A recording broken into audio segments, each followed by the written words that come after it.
Misterios al anochecer. Un programa que te interna en lo mejor de los enigmas, en los hechos misteriosos, la cultura y la buena música. Misterios al anochecer.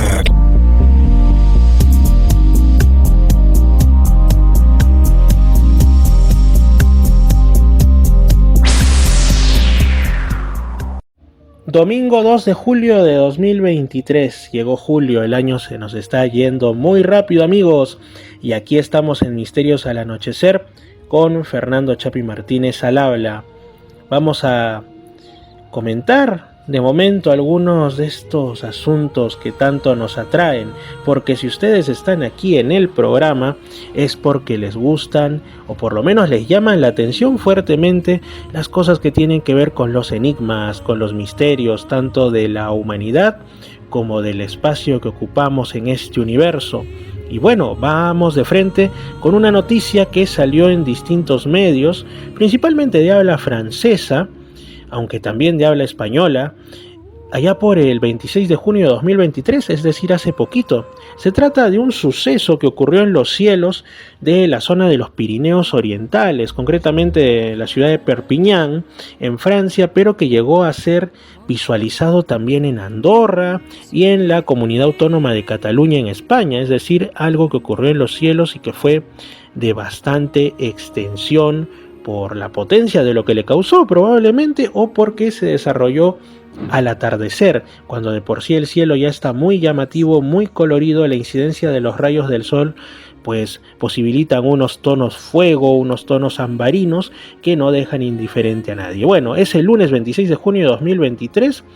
La gente empieza a mirar al cielo, al sur de Francia, en Andorra y en el noreste de España, y es que había aparecido lo que parecía una serpiente de fuego en el cielo, en realidad como un rastro errático en zigzag en las nubes. Inmediatamente empiezan a decir, ¿se tratará acaso de un ovni? ¿O qué es lo que estará ocurriendo? Bueno, entonces, mientras en las redes sociales empezaban a aparecer fotos y empezaban a decirse distintas teorías, algunas muy centradas, otras más alocadas, es cuando la Dirección General de Armamento de Francia empieza a comentar, ¿no?, que justamente por esas fechas y esas horas habían estado haciendo una demostración de un vehículo aéreo experimental que denominan un planeador hipersónico VMAX, ¿no?, justamente en el sur de Francia, un prototipo que hicieron volar a gran altura y su rastro, por supuesto, llegó a ser visible como mínimo a 400 kilómetros a la redonda, lo que visto desde el, digamos, pongámonos en contexto de que los países europeos no son tan extensos como los de esta parte del mundo, como puede ser Perú, como puede ser Colombia, Bolivia, etcétera. Es bastante 400 kilómetros a la redonda, por eso es que incluso ya abarcaba territorio de otro país como es España, ¿no? Y justamente al día siguiente fue el 27 de junio, martes, el Ministerio de las Fuerzas Armadas, imagínense ustedes a qué nivel llegó, emiten un comunicado de prensa donde disipan ya los temores y las distintas teorías diciendo que se confirmaba que se trataba de un disparo de prueba de este planeador hipersónico VMAX, este prototipo experimental. Es así como una vez más un misterio fue resuelto, pero esto trae a la mente otros sucesos extraños que ha habido con estelas en los cielos. Por ejemplo, quizá muchos recuerden que varias décadas atrás en el Océano Atlántico, concretamente en el mar frente a las Islas Canarias pertenecientes a España, pues muchas personas se quedaron boquiabiertas al observar una noche cómo un objeto parecía estarse elevando desde el mar hacia lo más alto de la atmósfera y dejaba atrás de sí lo que parecía ser como una campana de luz. Entonces había quienes decían que podía tratarse de un disparo de un misil secreto, otros hablaban de algún extraño fenómeno meteorológico y muchos otros de fenómeno ovni, si se trataba acaso de la evolución de un ingenio presuntamente extraterrestre en las tranquilas noches de ese paradisíaco lugar en medio del océano. Al final fue un misterio que nunca llegó a desvelarse y hasta ahora ocupa un lugar muy interesante en los distintos libros de ufología, por ejemplo. ¿Se habría tratado entonces también de simplemente un ingenio experimental o no, ya sea de, digamos, la marina de algún país o algún ejército o fuerza aérea? Quizá nunca lo sabremos, pero ahora que hemos visto esta otra cuestión que ha ocurrido hace poco en Francia, la posibilidad queda abierta. Otro hecho misterioso, pero en este caso más ligado hacia lo paranormal o incluso hacia lo espiritual, pero no en el sentido positivo del término, es lo que aconteció en mayo de este año, pero que recién fue puesto en conocimiento de una sociedad dedicada a la investigación y recopilación de hechos anómalos en Texas, ¿no? Bueno, esto apareció publicado en el boletín de esta sociedad, que es la Singular Fortean Society, el 24 de junio. Bueno, el hecho, como digo, ocurrió en realidad en mayo. No quiero dejar pasar, sin embargo, el nombre de esta sociedad, Fortean, Singular Fortean Society, ¿no? Porque Fortean hace evidentemente referencia al gran Charles Fort, pionero de la recopilación e investigación de hechos extraños, no solo en el mundo de habla inglesa, sino en el mundo en general. Él, allá por 1918-19 más o menos, estoy hablando de memoria, es cuando publica su libro de los condenados, la primera recopilación en la que se abarcaban desde cosas como lluvias insólitas. Ustedes habrán seguramente escuchado hablar de algunos lugares donde se habla llovió sangre, llovieron extraños animales, llovieron peces, y no había ninguna tormenta a la vista que pudiera explicar que quizá una tromba marina o algún otro tipo de tornado o fenómeno meteorológico adverso se hubiese llevado a esos desafortunados animales o elementos y soltarlos en otro lugar.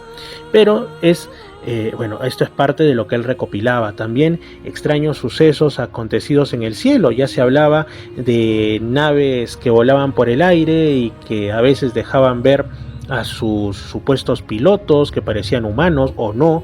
Bueno, estas y muchas otras cosas en su libro de los condenados. Él se enfrentó pues a la sociedad de la época, a su entorno, incluso a su familia, que no veían con buenos ojos este tipo de cosas. Miren, incluso en estos tiempos de pleno siglo XXI, ya de por sí a los que nos interesan estos temas, sobre todo en países como el nuestro, a veces somos un poco vistos como bichos raros, como que cómo es posible, esas cosas extraterrestres, pero felizmente esto ya se está visibilizando y se está viendo de mejor forma en distintos lugares del mundo, como lo que es investigación y pasión por lo que siempre la humanidad ha tenido, que es curiosidad por lo desconocido. No de otra forma, además, ha avanzado nuestra civilización. Bien, la Singular Fortean Society de pronto recibe el contacto de un investigador de 57 años que aseguraba haber tenido un encuentro con una entidad que él calificaba como espiritual y negativa en su camino, curiosamente, a una investigación. Este investigador iba por carretera en su auto con un amigo que lo acompañaba, una carretera en Texas, y en determinado momento del 27 de mayo, eso de las 11:30 de la noche, observa a un lado de la vía lo que él califica como un objeto o un ser que parecía un cuadrado, un cubo más que un cuadrado, totalmente oscuro, más oscuro que la propia noche, que parecía estar desplazándose por el terreno. Uno podría pensar en una especie de ingenio, quizá algún tipo de tecnología, pero para él se trataba de un ser, porque aunque no le veía ni brazos ni piernas, o sea, no era el típico extraterrestre o aparecido de forma antropomorfa o humanoide, le parecía como si las esquinas de este cubo o cuadrado se extendieran cada tanto como para dar pasos, como para avanzar sobre el terreno. Una cosa ya no digamos anómala, sino totalmente surrealista. Bueno, en su testimonio él dice que se dirigían estos dos amigos a realizar una investigación en el pueblo de Hallettsville, justamente en Texas, y es cuando observan esto. Y alguien podría pensar que pues de repente se encontraban por algún motivo en algún estado alterado de conciencia, o que quizá era la propia oscuridad la que les estaba jugando una mala pasada, una travesura de la mente, como quien diría, si no fuera porque también el amigo, el copiloto de este investigador, afirmó haber observado otra cosa en el sentido contrario de la carretera, y se trataba de una especie como de esfera negra, un objeto o algo circular que de pronto desapareció sin explicación. La cuestión con esto y por qué ellos se refieren a estos asuntos como criaturas o entes espirituales es por una cuestión que había ocurrido antes, y es que ellos son investigadores paranormales. Han estado, según el relato, haciendo ese tipo de cosas, investigaciones en cementerios y en lugares bastante cargados, como quien diría, durante 14 o 15 años, y han tenido, digamos, muchas experiencias también desagradables, ¿no? A veces hay terrenos que es conveniente no pisar, aunque justamente la curiosidad nos lleve a ellos o nos provoque ir. Entonces, él dice que en lugares fuertemente cargados sentía como un frío espectral, y en este lugar de la carretera frente a esas criaturas sentía lo mismo, por lo cual se imaginó que eran entidades espirituales. Los amigos de estas personas notaron que habían cambiado después de ese suceso, los notaban extraños, como que no eran los mismos, como que fueran otras personas en su lugar.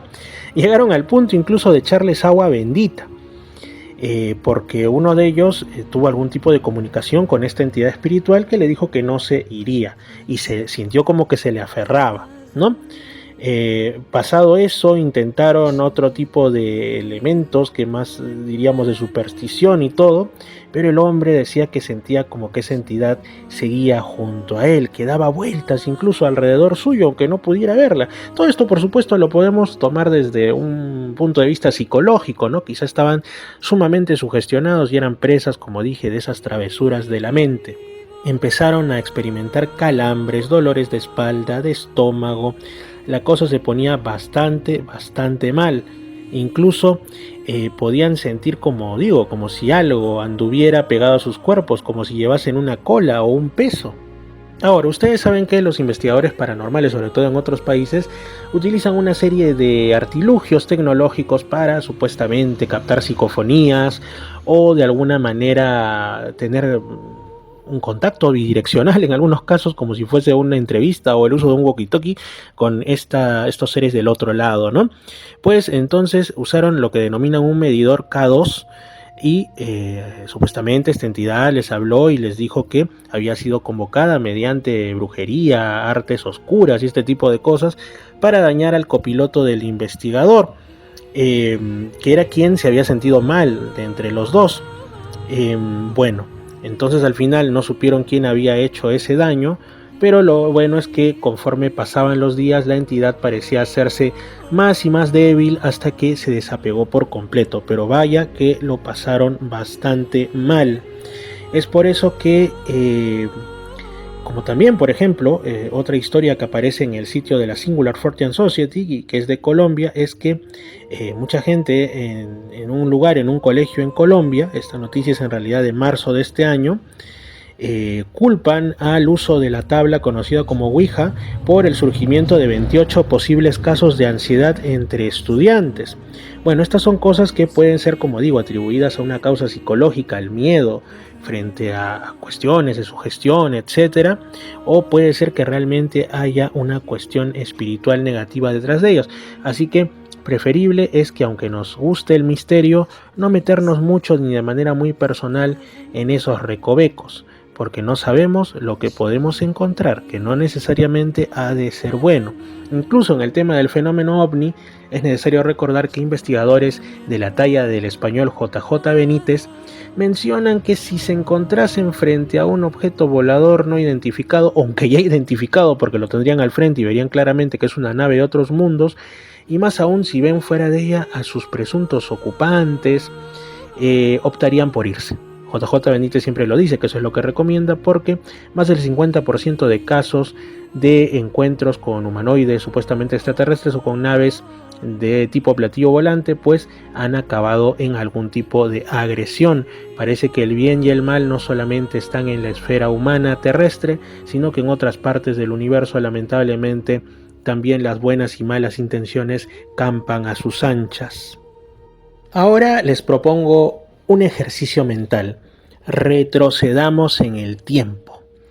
Bien, anteriormente he tenido en el programa, por ejemplo, a personas que hacen investigación del misterio, y en el futuro las seguiré teniendo si Dios quiere y todo va bien.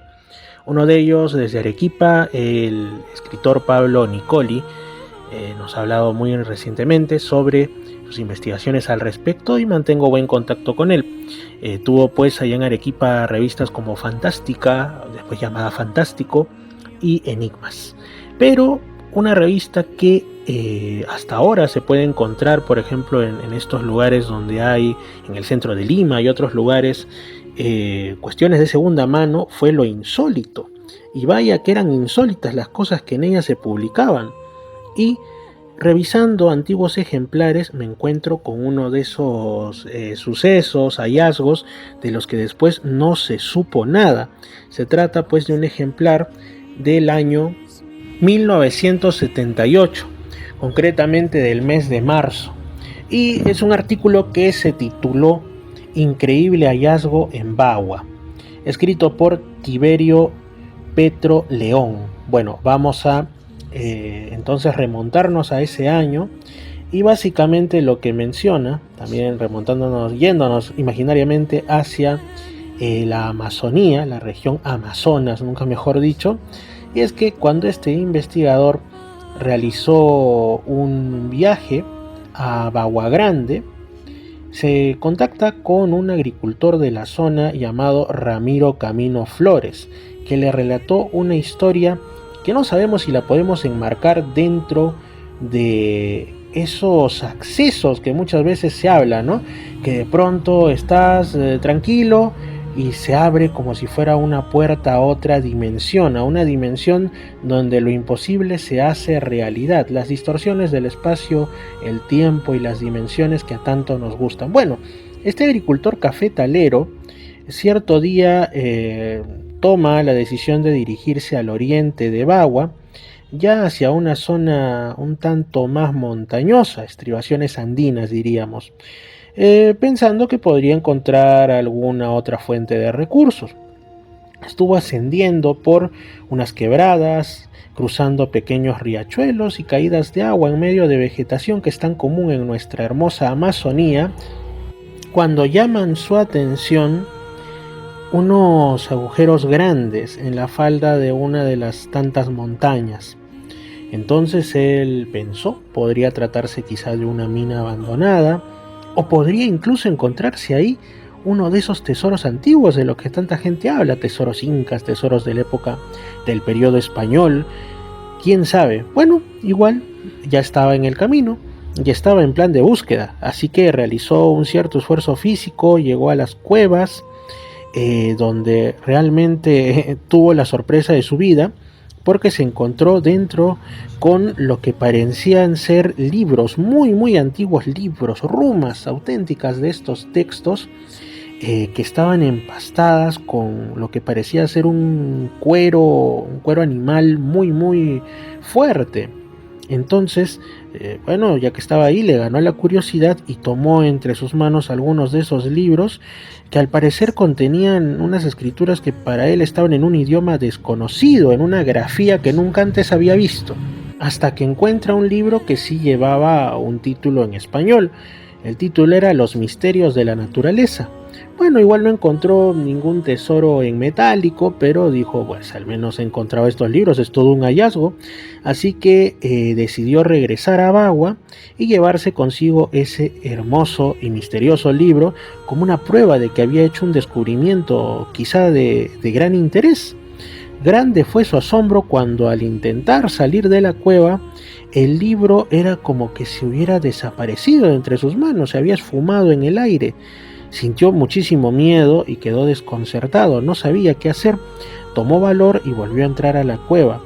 Ahora, mayor fue su sorpresa al darse cuenta que ninguno de los libros que minutos antes había visto, tocado, intentado averiguar qué decían, ya no estaban, habían desaparecido. Se quedó por los alrededores de las cuevas, total, ya estaba en rumbo desconocido, y a los 3 días, seguramente alimentándose de lo que buenamente encontraba, tomó fuerza y dijo, voy a volver a entrar a esa cueva donde vi los libros, y los volvió a encontrar. Otra sorpresa, parecía que los libros fueran evanescentes y posteriormente volvieran a adquirir presencia física. volvió a encontrar el libro de los misterios de la naturaleza, lo presionó fuertemente y no dejó de mirarlo ni un momento, como para decir: no te me escapas hacia otra dimensión desconocida. Y nuevamente, cuando él intentaba salir, el libro volvía a desaparecer. Era como que hubiera un encanto, como si ese libro no pudiera salir por algún conjuro que se hubiese realizado de esa cueva a la que estaba atado.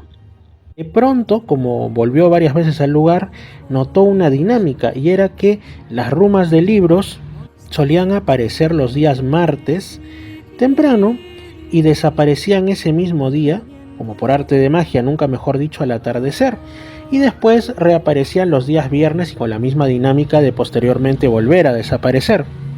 El autor de este pequeño artículo menciona que pues para el esoterismo martes y viernes son días bastante singulares, por lo que una posibilidad sería que esos libros, auténticos símbolos de conocimientos de difícil acceso, pues habrían estado como encantados, ¿no? Quizá una persona con la técnica o con quizá las palabras precisas, con algún tipo de rito, podría así haberlos extraído, pero no eran para cualquier mano profana.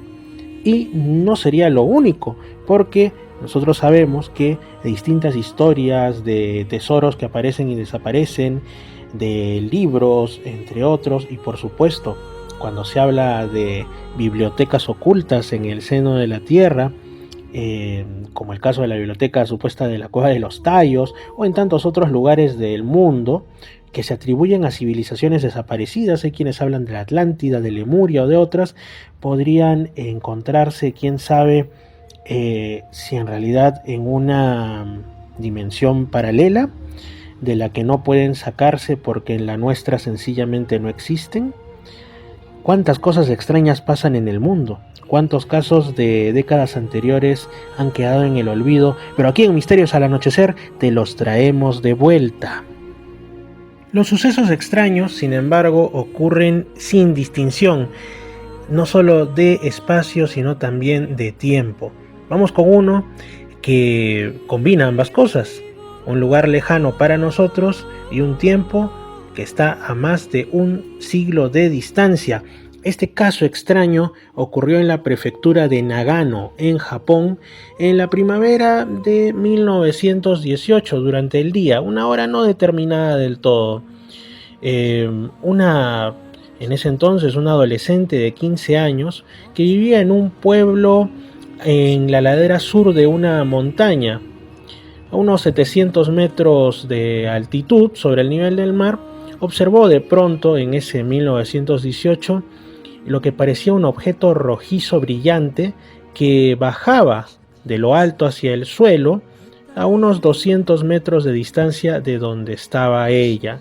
No tenía al parecer un tamaño muy grande ni una velocidad excesiva, pero voló en línea recta y desapareció sobre el techo de la pequeña casa de esta persona, a la que se denominó como la señora S, para mantener su identidad a salvo en esos tiempos aún más prejuiciosos hacia lo extraño que los actuales.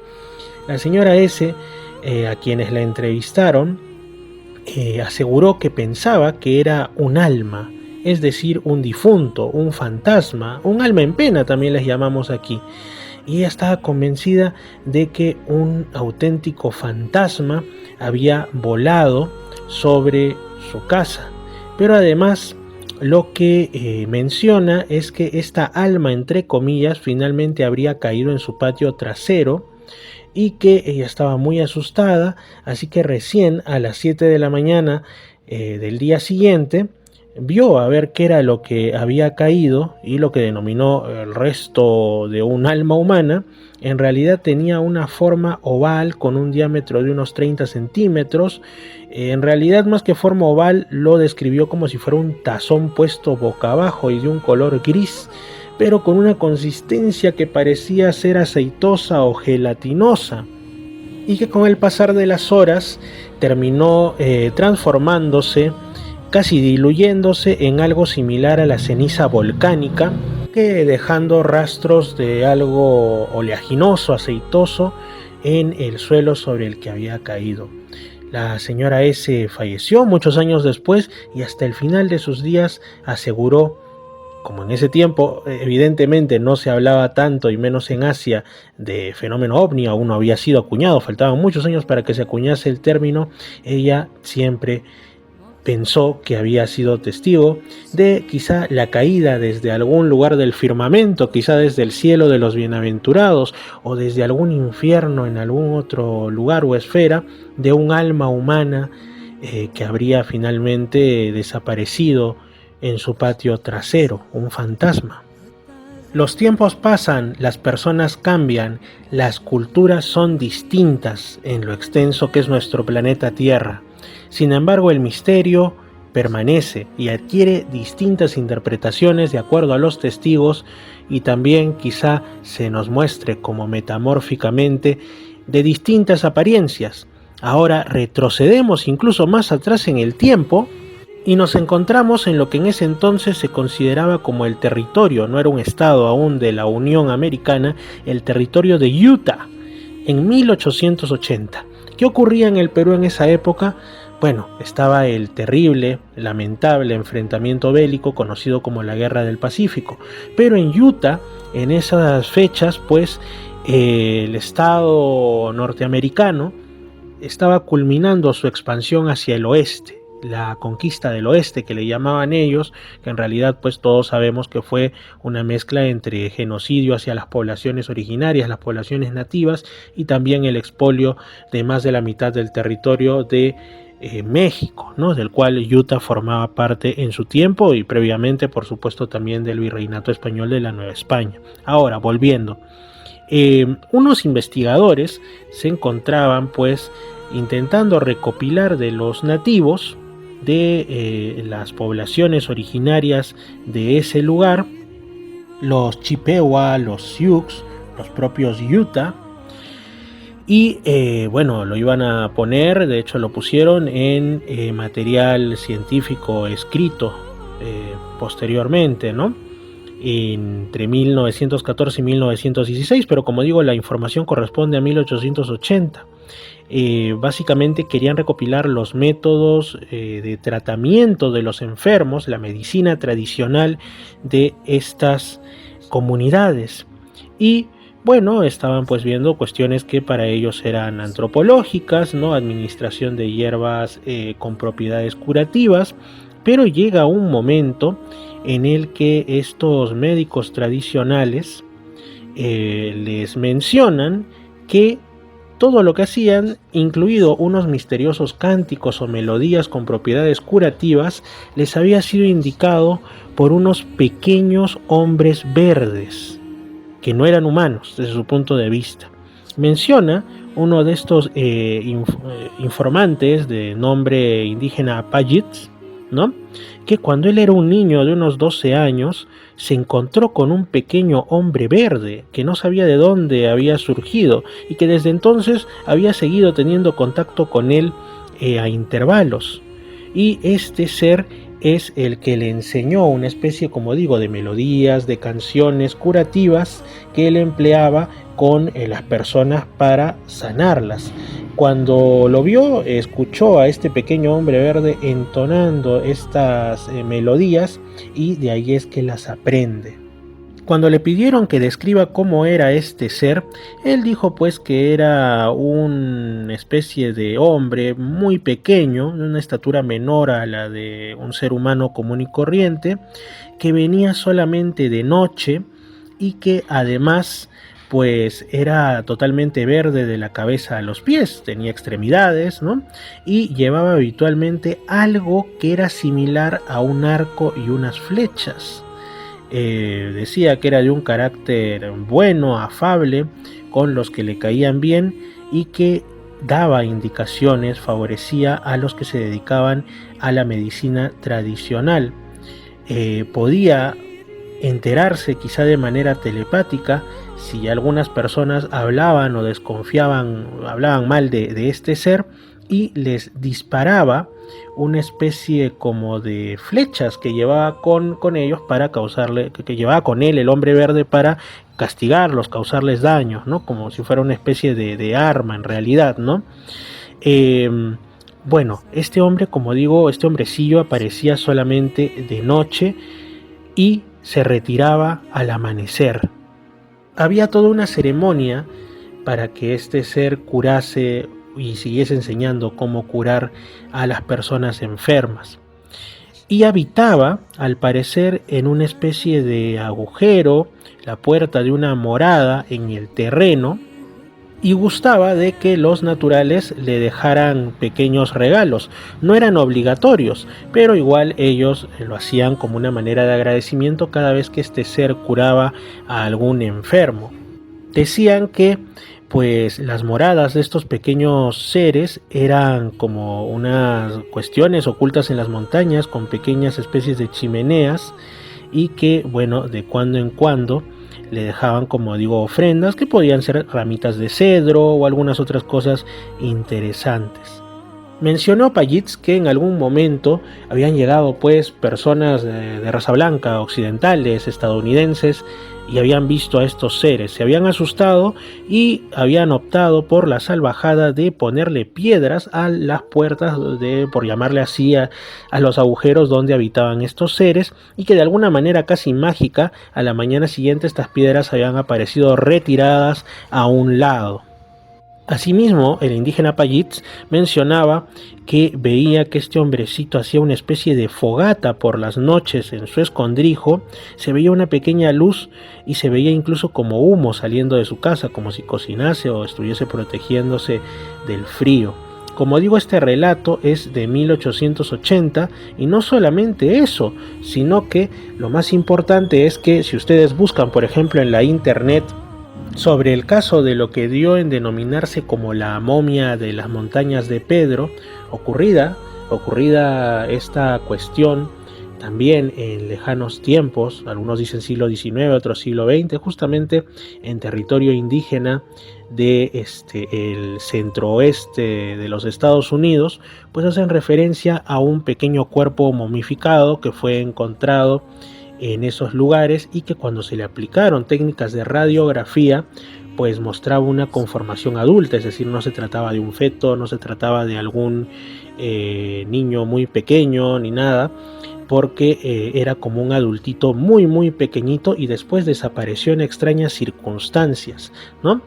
Y por supuesto entre los grupos indígenas y entre la gente que vive ya por generaciones en esos lugares hay muchas testimonios y también supuestas leyendas y mitos sobre lo que se denomina la gente pequeña, poblaciones que vivirían escondidas en los distintos lugares de las montañas, de esas zonas que no son muy habitadas por humanos y que de cuando en cuando reaparecerían y harían tanto cosas buenas como malas, y que en el pasado habrían tenido bastante más contacto con las poblaciones indígenas del lugar antes de la llegada del hombre blanco, de la invasión estadounidense. En la actualidad esas historias están casi desaparecidas, como si estas entidades hubieran partido a otra dimensión o a otro espacio, pero siguen produciéndose de cuando en cuando. Y por supuesto no hay que olvidar en nuestro propio país, en el Perú, cuántas historias hay en las 3 regiones naturales, cuántas historias hay además también en otros países del mundo, que se habla, como dije, de la gente pequeña, algunos les llaman los gentiles, en otras tradiciones se hablan de duendes, de gnomos, e incluso de auténticas ciudades bajo tierra, quizá en otro plano, porque cuando algún curioso intenta excavar o hacer algo, no encuentra nada, pero hay quienes aseguran haber estado ahí, y que se mezclan por supuesto con las mucho más recientes historias de supuestos seres de pequeño tamaño, como los grises y otros que vendrían de otros mundos, y que para algunos también vivirían en bases submarinas o en bases subterráneas en lugares como por ejemplo el Océano Pacífico, al frente de Chancayo de Chilca, no muy lejos de Lima, o otros hablan de Marcahuasi, otros hablan de zonas volcánicas, en fin, son tantas cosas que podría bien decirse que quizá los pequeños enanitos curadores, los gentiles, los duendes, los gnomos y tantos otros del folclore para muchos, desde el punto de vista sociológico o antropológico, quizás serían un equivalente de lo que hoy llamamos seres extraterrestres, que también desatan, al igual que antes, para algunos una atracción interesante en el sentido de lo extraño, en el sentido de que no estamos solos, y para otros auténtico terror, que en algunas ocasiones para ciertos abducidos, contactados, les dan algunas indicaciones, algunos mensajes muy positivos, y para otros se transforma en una auténtica pesadilla. Este caso, como digo, es de 1880, pero hay más y vamos a retroceder aún más atrás en el tiempo, encontrándonos con el misterio. Seguimos en el continente americano. Nos vamos hasta 1796. ¿Qué ocurría en 1796? Aún existía, por ejemplo, el Imperio Español. Imperio donde, según se decía en su tiempo, en los tiempos del rey Carlos V, del rey Felipe, etc., que no se ponía el sol porque abarcaba territorios tanto en las Américas como en Europa, en Asia, las Filipinas, y en medio del Océano Pacífico, por ejemplo, lugares como las Islas Marianas o Guam o las Carolinas inclusive, y las Palaos. Pues bien, en ese contexto era muy alejado y todavía faltaba bastante para que se conformara el país de Canadá actualmente, ¿no? Más al norte de las últimas posesiones españolas se encontraba la bahía de Fundy, en lo que daría a llamarse Nueva Escocia, y que por ese tiempo pues era una posesión del también Imperio Británico en este caso. Un 12 de octubre de 1796, en esa fría bahía, al amanecer, la población quedó sobrecogida porque observaron lo que denominaron como 15 barcos o navíos, actualmente diríamos naves, que tiene el mismo origen etimológico que navío, de hecho es un derivado. 15 navíos que estaban volando, flotando en el aire, en la atmósfera, moviéndose hacia el este, moviéndose como hacia el mar, ¿no? Al parecer estos navíos tenían una especie de puertas o entradas visibles en los laterales, en sus costados, y parecía incluso que había una figura humana o humanoide a bordo de uno de estos objetos que extendía su mano. Este incidente, tan chocante en ese tiempo como lo sería incluso hoy, en el siglo XXI, se menciona en un diario de 5 volúmenes de un comerciante y juez local de nombre Simeon Perkins, nacido en 1734 y fallecido en 1812. Bueno, él lo consigna de la siguiente manera: una extraña historia está pasando entre nosotros. Es que una flota de navíos o barcos ha sido vista en el aire en alguna parte de la bahía de Fundy. El señor Darrow últimamente está por esa zona y le pregunté, a lo que él me dijo que fueron vistos en un punto denominado New Means, por un señor de apellido Ratchford, por una chica también, en momentos sobre la salida del sol, y que esta chica, asustada, empezó a gritar, por lo que 2 hombres que estaban en sus casas salieron y tuvieron la misma visión: 15 navíos o barcos, uno de los cuales tenía un hombre delante con la mano extendida, dirigiéndose hacia el este. La gente vio puertas en sus costados.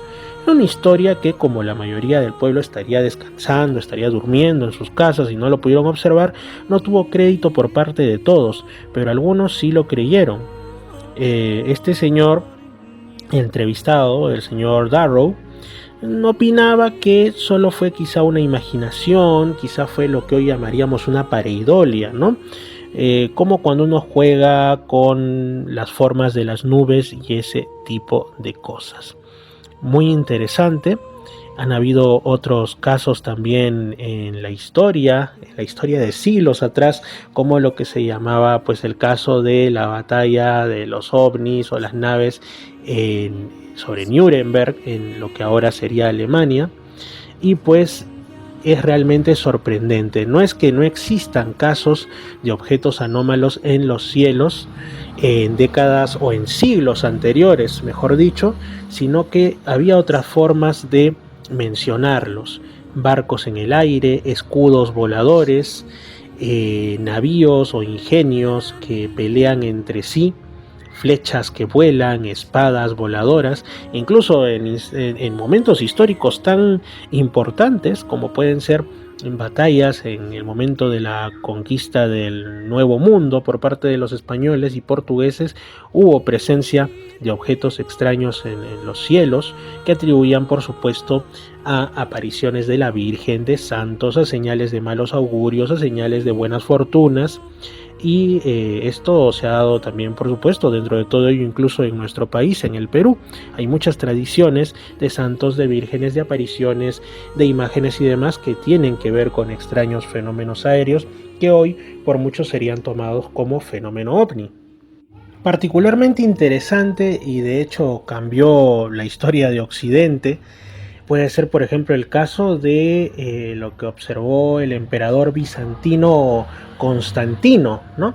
Y que fue en realidad lo que motivó para muchos, ya fue como la cerecita del pastel para su conversión al cristianismo. Bueno, en este caso, más que bizantino, lo correcto sería hablar de emperador romano, Constantino, ¿no? Que dicen que en un momento de batalla, o otros dicen en un sueño, observó una cruz en los cielos.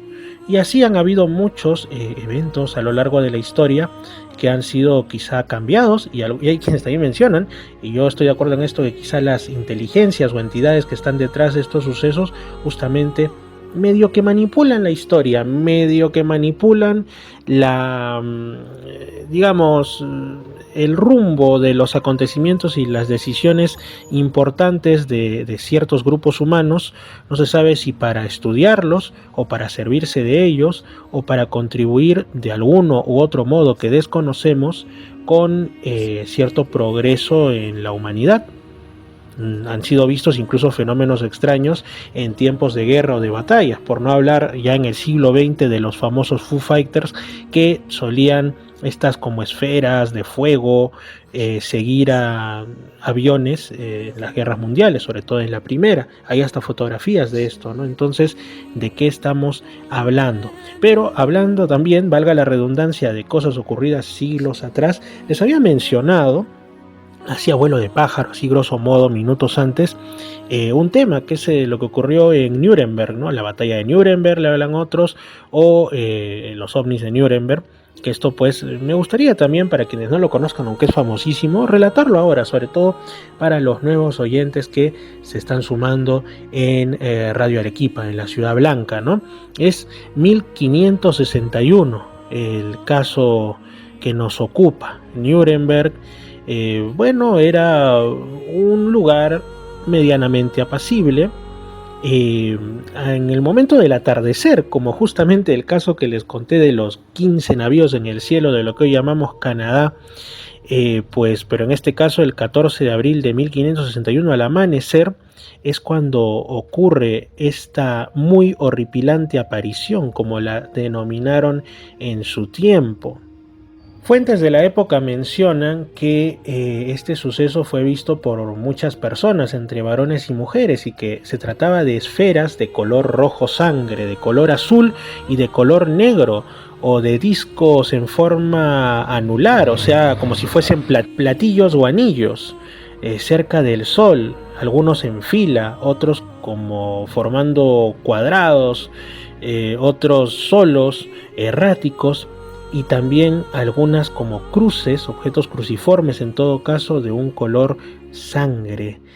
Y quizá algo muy sugerente, la presencia de dos grandes tubos, otros hablan de tres, que estaban acompañados también por esferas, y como en unos movimientos de pelea, como enfrentándose entre sí durante 1 hora, hasta que el sol empezó a irradiar más fuertemente.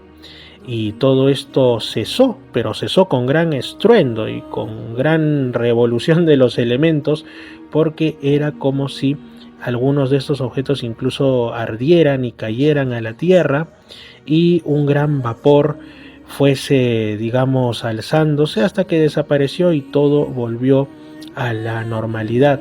También bajo las esferas había quienes decían que habían observado como si fuera una gran lanza o flecha negra en el cielo.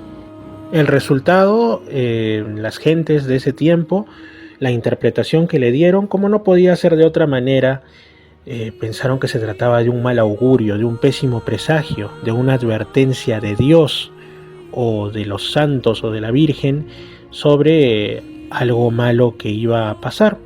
Pero bueno, el tiempo siguió avanzando y no en realidad pasó nada que pudiera ser especialmente grave, que se sepa, pero esto quedó registrado incluso pictóricamente para la posteridad de la mano, mejor dicho, del pincel y los colores del artista Hans Glaser.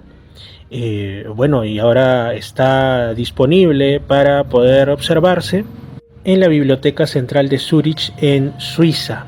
Pero no fue lo único, porque también justamente en la colección donde está esta madera policromada se encuentra otra ilustración sobre otro fenómeno aéreo anómalo, un fenómeno que ocurrió en este caso en Basilea tan solo media década, 5 años después, en 1566, lo cual es poco a nivel de la historia.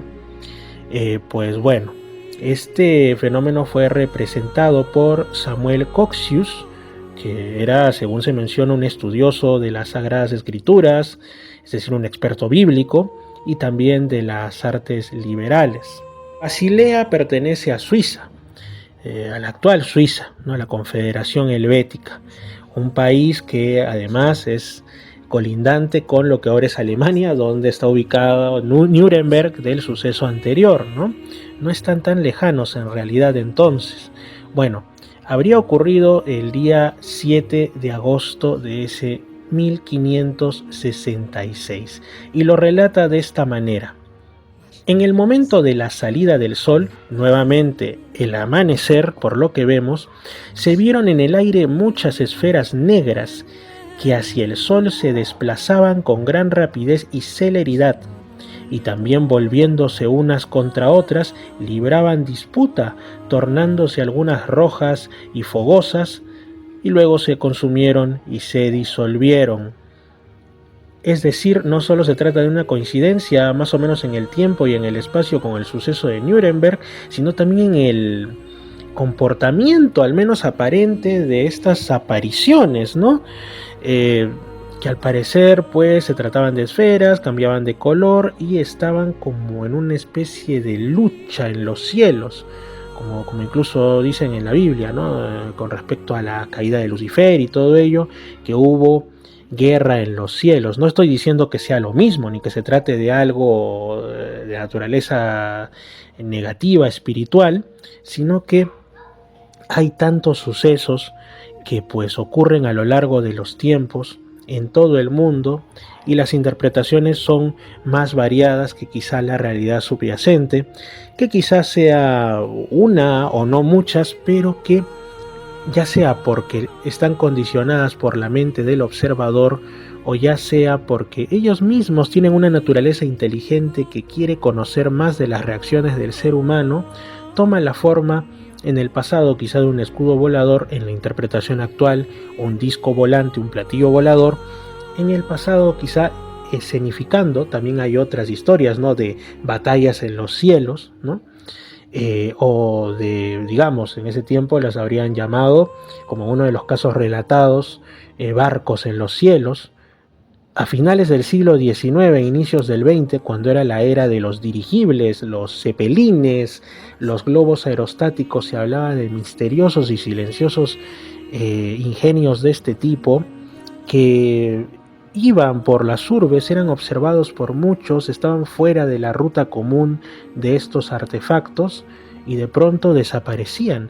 En algunos casos descendían y se veía pues que bajaba un ser perfectamente humano en la mayoría de los casos, que hablaba una que otra cosa que les hacía a la concurrencia pensar que se trataba quizá de algo también tan típico de la época, de un científico un tanto excéntrico, ¿no? El clásico científico loco que estaba probando algún ingenio y que pues habría pasado por ahí ocasionalmente para luego retirarse.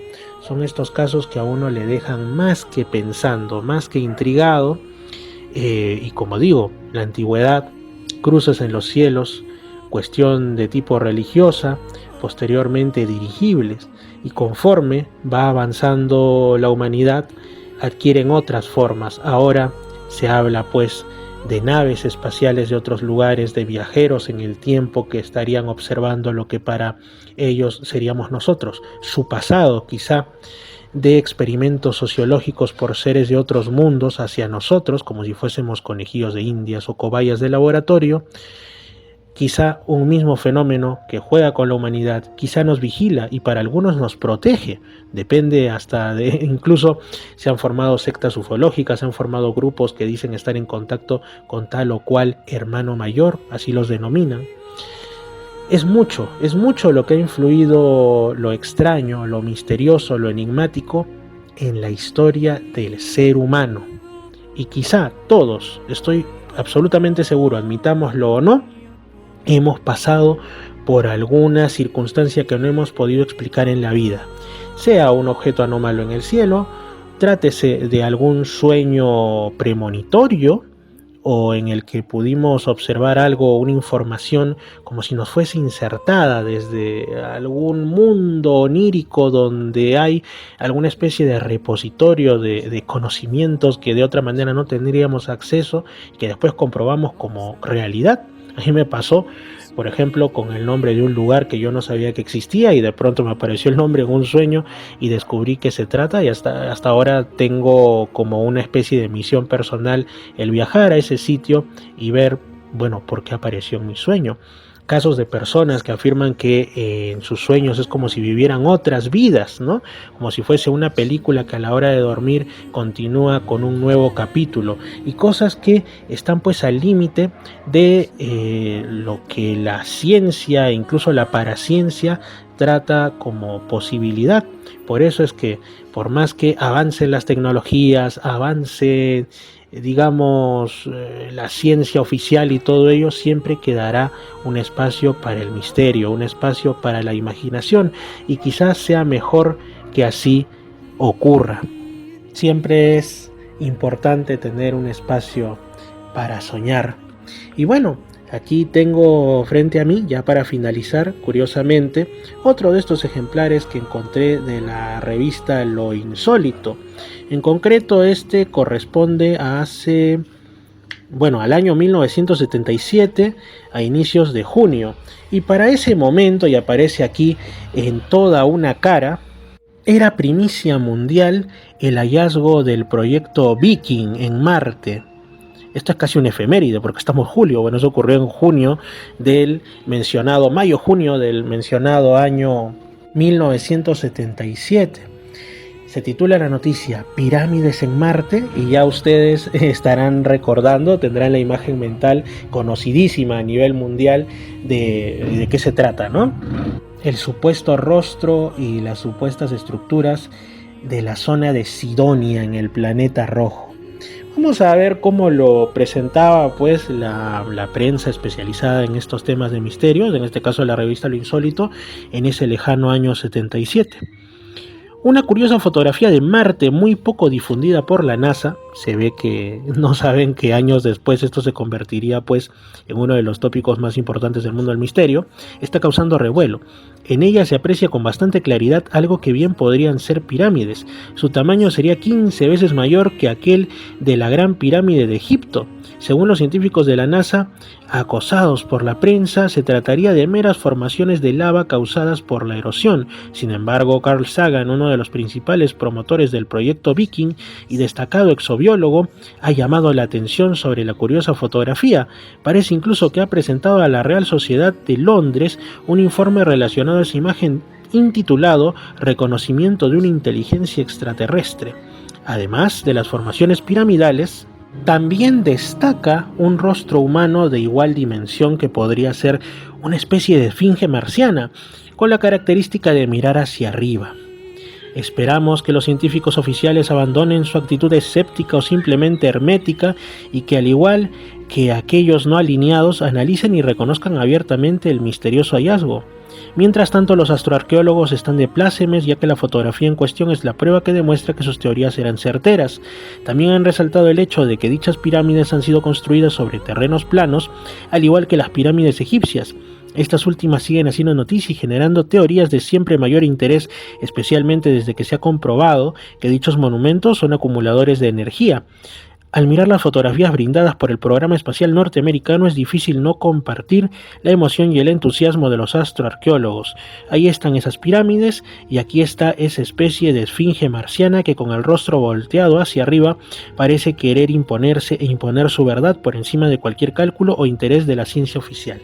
Como vemos, causó mucha emoción y revuelo en su tiempo, y como también recordaremos años después con otra misión espacial que supuestamente tomó fotos en la misma zona desde otras perspectivas y con mejor resolución, lo cual es un decir porque ya sabemos que hablar de resolución fotográfica en las imágenes que nos muestra la NASA del espacio y sobre todo de otros planetas es bastante limitado en realidad. Bueno, años después, una nueva misión, desmintieron esto. Entregaron una fotografía que supuestamente, hay que creerles, ¿no? Representa la misma zona y que todo habría sido un juego de luces y sombras, que la cara no existía ni tampoco las estructuras piramidales. Pero cuando en su tiempo se investigaron más a fondo esto, se encontraron curiosas correlaciones entre esas pirámides, entre comillas. Incluso había una estructura muy de patrones simétricos, rectangulares, cuadrados, que eso no es nada común que lo haga la madre naturaleza por sí sola, que se dio en llamar la ciudad inca, inclusive, ¿no? Comparándola con imágenes aéreas que pueden lograrse de lugares de nuestra cultura ancestral de los Andes peruanos y sudamericanos. O sea, esto también causó que muchos hablaran, ¿no? Y documentales de esa época y de posterior hay bastante de estas teorías de que quizá las antiguas civilizaciones del mundo tuvieron no un origen para nada, pero sí cierta influencia, cierto guiado por lo que ellos entendían como sus dioses civilizadores, acompañantes que venían desde lo alto y que por ahí los guiaron en los senderos de la cultura, enseñándoles las artes de la orfebrería,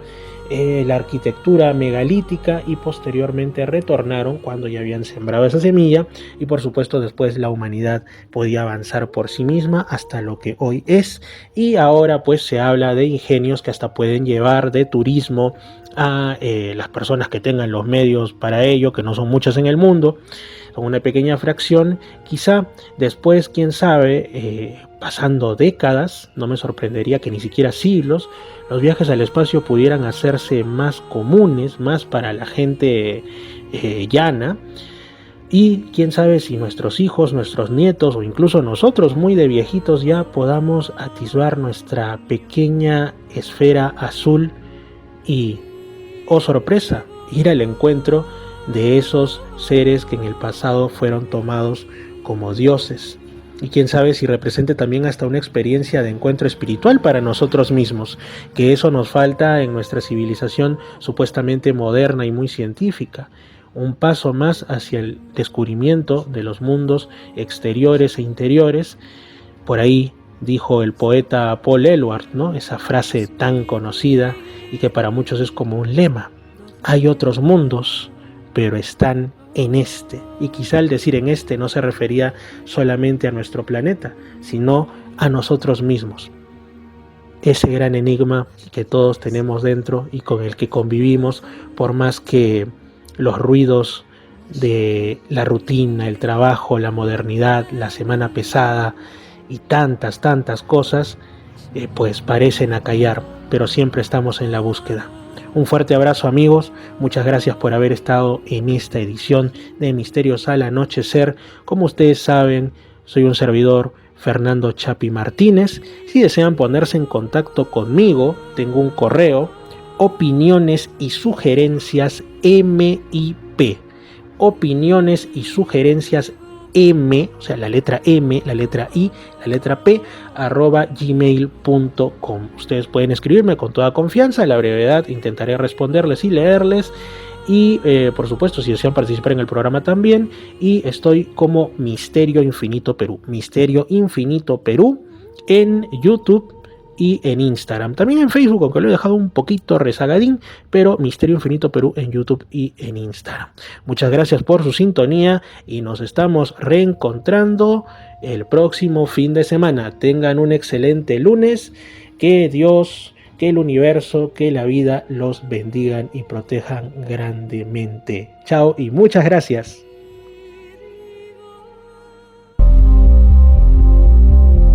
Misterios al anochecer, un programa que te interna en lo mejor de los enigmas, en los hechos misteriosos, la cultura y la buena música. Misterios al anochecer.